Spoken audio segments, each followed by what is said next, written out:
Friends, అందరికీ నమస్కారం. Kantara cinema కొందరు హిట్ అంటున్నారు, కొందరు ఫ్లాప్ అంటున్నారు. నేను మాత్రం ఈ సినిమా సూపర్ డూపర్ హిట్ అంటాను. కాంతార ఒక అద్భుతం. డైరెక్టర్ రిషబ్ శెట్టి మనల్ని వేరే ప్రపంచానికి తీసుకెళ్ళాడు అని చెప్పొచ్చు. రిషబ్ శెట్టి డైరెక్షన్తో పాటు యాక్టింగ్ కూడా ఎర్రగద్దీశాడు భయ్య.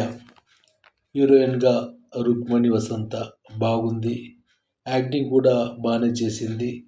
ఈ హిట్ సినిమాతో ఆమె గ్రాఫ్ అమాంతం పెరిగిపోతుంది అనడంలో ఏమాత్రం సందేహం లేదు.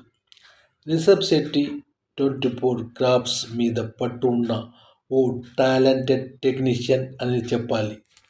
కాంతారా కన్నా కాంతారా చాప్టర్ 1 సినిమాకు చాలా బడ్జెట్ పెట్టారు ప్రొడ్యూసర్లు. పెట్టిన ప్రతి పైసా స్క్రీన్ మీద కనపడుతుంది భయ్య.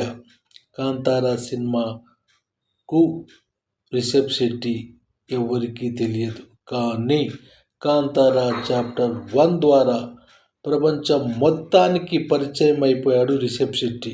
స్టోరీ గురించి చెప్పాల్సి వస్తే, పాపము భూమి మీద ఎక్కువైపోయినప్పుడు దేవుడు ఏదో ఒక అవతారంలో అవతరిస్తాడు.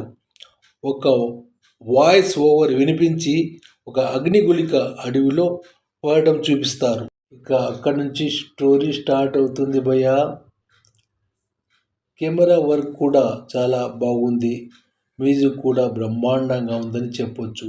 ఇక సినిమా ప్రమోషన్ గురించి చెప్పాల్సి వస్తే, రిషబ్ శెట్టి కాంతారా సినిమా ప్రమోట్ చేయడానికి బాలీవుడ్ వెళ్ళి అక్కడ హిందీలో మాట్లాడారు, తమిళనాడు వెళ్ళి అక్కడ తమిళ్లో స్పీచ్ ఇచ్చారు. కానీ హైదరాబాద్లో సినిమా ప్రమోషన్కు వచ్చి తెలుగులో కాకుండా తన మాతృభాష కన్నడంలో స్పీచ్ ఇవ్వడం జరిగింది. ఇతనికి తెలుగు రాదా అంటే, కాంతారా హిట్ అయిన తర్వాత రిషబ్ శెట్టి ఇంటర్వ్యూలో తెలుగులోనే మాట్లాడారు. కాంతారా సినిమా ప్రమోషన్కు అతిథిగా రిషబ్ శెట్టి జూనియర్ ఎన్టీఆర్ను పిలవడం జరిగింది. రిషబ్ శెట్టి హైదరాబాద్ వచ్చి కన్నడంలో మాట్లాడడమే పెద్ద రచ్చకు దారితీసిందనే చెప్పాలి.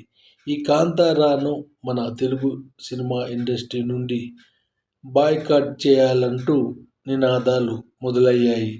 ఇది ఎంతవరకు దారితీస్తుందో వేచి చూడాలి.